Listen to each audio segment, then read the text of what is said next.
Hi, my name is Christopher Hart. I'm an author of many books on how to draw cartoons, figure drawing, and this new one, Figure It Out, Faces and Expressions. I'm going to show you a few drawings from here, some techniques and some tips. So for the first one, it's about drawing the eyes. I'm going to show you something that goes beyond just the regular eye line to keep them all symmetrical and looking good. It's going to be simple. I think you'll like this technique. I think you'll be able to use this technique. So let's start with the eye line people usually draw. It's just below an eye, like this. And here is where the nose will go, the intersection of the nose and the eye line, like that. And we'll put an eye over here, just a simple almond-shaped eye. And same thing on the other side, just a simple almond-shaped eye, like this. Make sure they're both about the same distance. So this one needs to be a little further as I'm measuring this, because this to here is a little closer than this to here, so we'll bring this out like this. Just rough, keep everything nice and rough. And I'll darken it in a little bit, you'll see. And we'll also put the eye line above it here to make sure that one eye isn't higher than the other. So that's not the level here, it's also the height of the eye. Okay, and we'll add a little eyeball in here. We're going to have it cut off by the top eyelid, like so. Cut off by the top, which is a natural look. Rather than just having it float in the middle of the eye, that creates an expression. You think it wouldn't because it's just floating, but it does. It's kind of like an afraid, surprised look. We don't want that staring. Okay, so there, that's pretty good. Now let's take a look at this. Now, that's pretty symmetrical, basically. I'll make it a little darker here.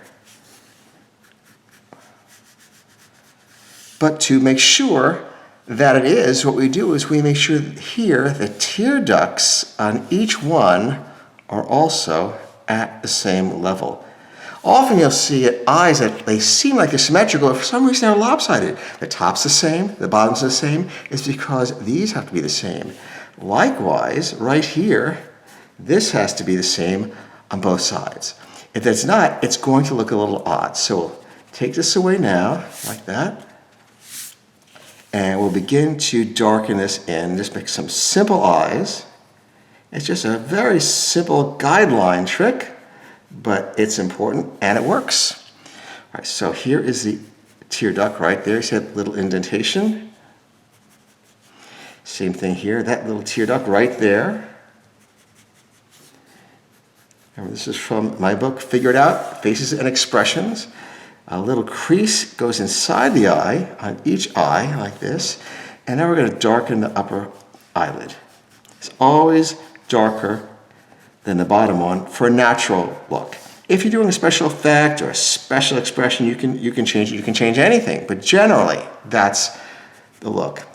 A little crease here, like that. We'll put indication of the nose, and we'll bring the eyebrows right overhead. Let's make these guys straight. They go past the eye. They don't end here. Something to remember, just go a little bit further than the eye on that side and on the other side. Eyebrows are further than the eyes on both sides. And make them thick, unless your character has them a little thin, but that's kind of an old-fashioned look. You don't really want to use too much. A little shadow inside where the tear duct is, like that. Starting to show itself, and you can put a little crease on the outside, continuation over here. Let's sketch in some darkness here. And we can also add a little bit of pupil. Just sort of indicate it in the middle, both sides.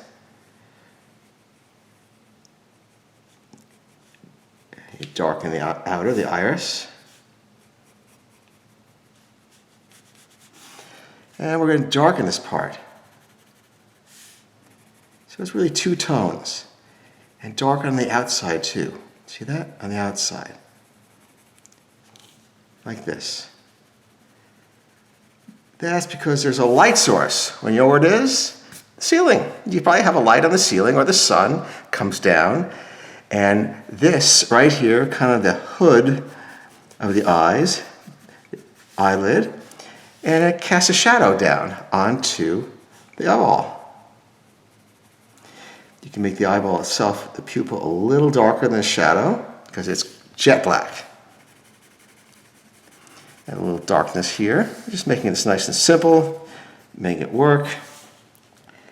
A lot of manga artists like to make the outside the iris, that outline dark, very dark. It's a nice look, and it works on realistic drawings too. A little crease here, just a little bit, and maybe one in the center. And a shadow here.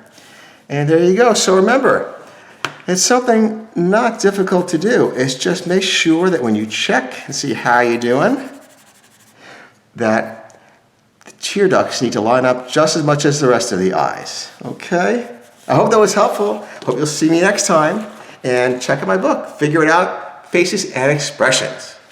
Bye-bye.